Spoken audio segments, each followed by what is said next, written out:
Allez, salut à tous, je suis ravi de vous retrouver. Je sais que ça fait un petit moment que j'ai pas été sur YouTube, j'ai eu la flemme, j'ai voyagé, je sais que tout le monde m'a parlé, m'a dit qu'il fallait que je fasse plus de YouTube et tout. Donc effectivement, 2023, je vais faire un peu plus de YouTube. J'ai pas mal de trucs à partager, je pense. J'ai fait aussi cet indicateur, plus plein d'infos à droite à gauche que je pourrais vous partager ici. Je suis bien confortablement installé dans mon nouveau siège. Si vous n'en avez pas un, ça vaut le coup d'en acheter un. J'ai une nouvelle caméra aussi, je ne sais pas si ça se voit, je suis pas du tout au point, je vois qu'il y a des flous de temps en temps, il va falloir que je vois ça. En tout cas, voilà, si vous voulez commencer YouTube, je pense qu'elle est pas mal, c'est une caméra qui s'appelle Sony ZV-E10, un truc comme ça. Et pour la chaise, c'est une Corsair. Donc j'espère que vous apprécierez les petits tips, les trucs qui servent à rien.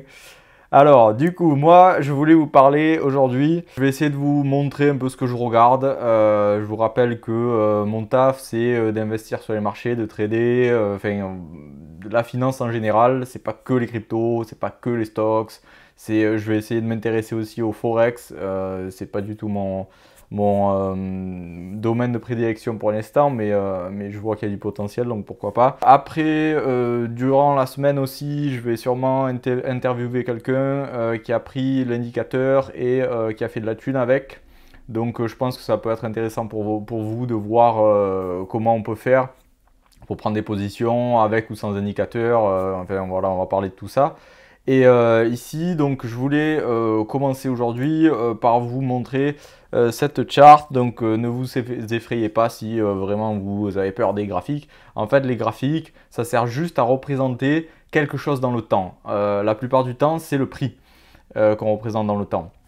Mais on peut représenter autre chose, les cas du Covid, les cas de la malaria, je sais pas moi, des voitures dans le temps, enfin je dis un peu n'importe quoi, mais tout ce qui peut être représenté dans le temps peut être représenté sur un graphique. Donc voilà, vous avez sous les yeux, en l'occurrence, je vais parler du Bitcoin. On a vu ces derniers temps qu'on a eu un retournement assez fort. Donc je voulais vous montrer un peu ce qu'il en retourne ici chez les gros porteurs. Donc je vous montre ici ce site là sur CoinGlass. C'est un truc que je regarde. Donc c'est le Chicago Mercantile Exchange.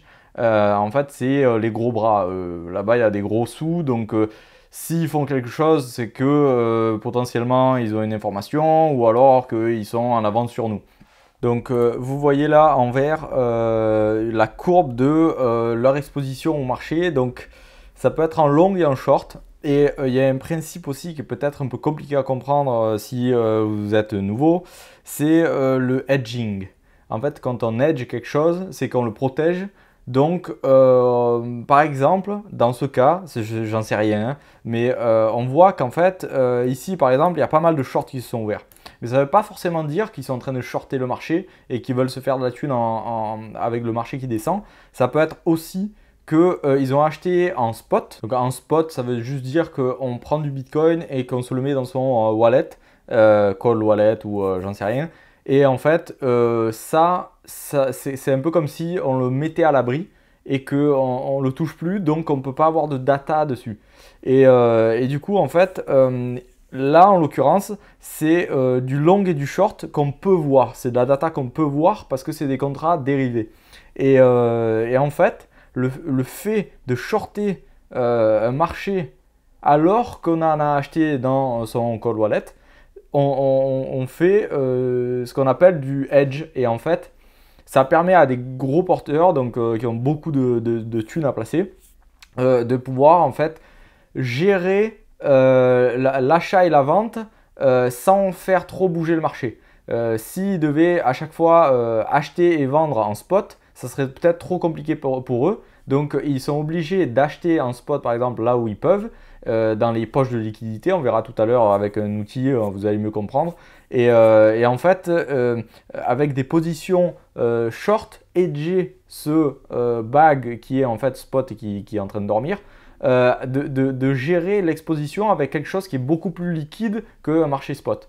Et c'est pour ça que potentiellement, ils peuvent s'exposer à du short, donc c'est-à-dire qu'ils vont contre le marché, mais ça ne veut pas forcément dire qu'ils sont en mode le marché va se crasher. Donc c'est pour ça que faut prendre cette data avec des pincettes.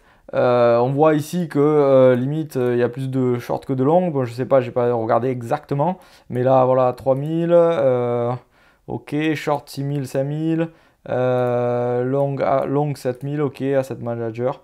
Donc c'est pour ça que on regarde l'historique de cette charte, on voit ce que ça a donné dans le passé et on se fait une idée de potentiellement ce qui peut arriver dans le futur. Et on voit qu'en fait ici, quand la courbe verte a monté, donc ça peut être qu'ils se sont hedgés ou qu'ils ont fait du long, par exemple à cette époque-là, j'en sais rien ce qui s'est passé, mais en tout cas, on voit que quand il y a eu des grosses remontadas, on voit qu'ils étaient là et on voit en fait qu'ici, il y a eu un gros range là sur le prix en jaune et que eux ne se sont pas réexposés uniquement sur ce marché dérivé qu'on a là sous les yeux. Ils ne se sont pas réexposés, donc ça veut peut-être dire qu'ils étaient en train d'accumuler et que là, effectivement, le marché commence à monter, donc ils ont bien accumulé et là, ils commencent à se hedger. Enfin, je ne sais pas exactement comment ils peuvent gérer leur truc, mais en tout cas, on voit que ça a breaké les précédents plus hauts et que ça fait quelque chose qui n'a pas été vu depuis juin 2022 ici.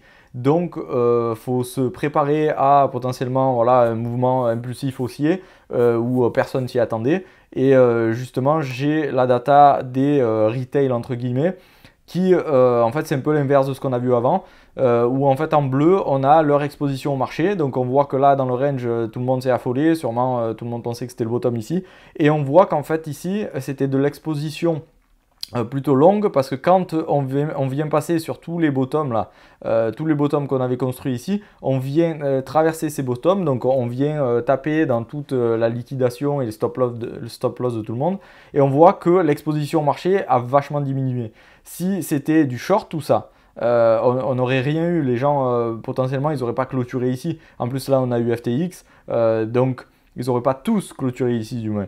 Donc là, on voit bien qu'il y a eu grosse liquidité absorbée. Ici, il n'y a pas eu un énorme volume, pas comme ici par exemple. Donc je ne sais pas exactement, voilà, faut croiser les datas. Moi, je voulais vous montrer ça aujourd'hui. C'est assez intéressant, c'est peut-être différent de ce que vous voyez d'habitude. Et on voit par exemple ici que la remontada, l'exposition n'a rien à voir avec celle qui était juste avant le crash ici. Donc peut-être les gens sont plus réticents à venir dans le marché. C'est souvent le meilleur moment pour un marché de repartir à la hausse. Mais après, ça, on verra avec les chiffres de l'inflation, Powell, machin. On verra ce qu'ils vont nous pondre. Et en fait, voilà, pour vous montrer un peu ce concept-là, peut-être plus imagé, ici on a ce site-là, descendtrader.com. On a en fait les poches de liquidation. Donc ici, en rouge, couleur rouge, là vous avez ici la nomenclature. On a les liquidations des gens qui sont exposés en x3, x5, x10. Et en fait, on voit où le marché pourrait se diriger, donc c'est pas le lendemain, hein, on voit où sont les grosses poches de liquidité et potentiellement le marché va être attiré par elles parce que les gros vont pouvoir soit recharger leurs bags, soit les décharger. Et en fait, on ne peut pas dans le marché acheter ou vendre s'il n'y a personne en face en fait. Donc c'est pour ça que des grosses poches de liquidité comme on voit ici, les gros pics, ça aurait très bien servi, ça aurait pu très bien servir au gros de recharger leurs bags. Donc, faut voir si on n'aurait pas une petite remontada et potentiellement revenir chercher ici les liquidations parce qu'apparemment le violet donc c'est du long, le vert c'est du long et le bleu c'est du long. Donc on a pas mal de gens qui ont longué le marché par exemple quand il était ici. On voit ici la flèche, c'est le prix actuel et on voit que il y a quand même une grosse poche de liquidité plus en bas qu'en haut. Donc voilà, c'est des datas à prendre en compte.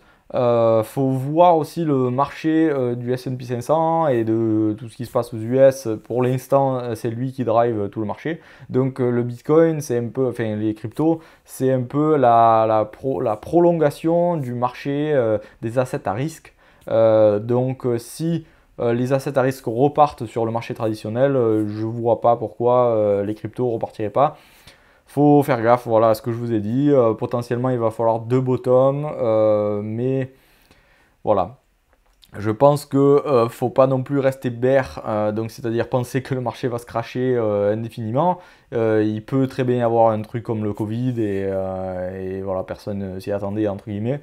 Mais voilà, je voulais un peu vous parler de tout ça aujourd'hui. J'espère que ça vous a plu.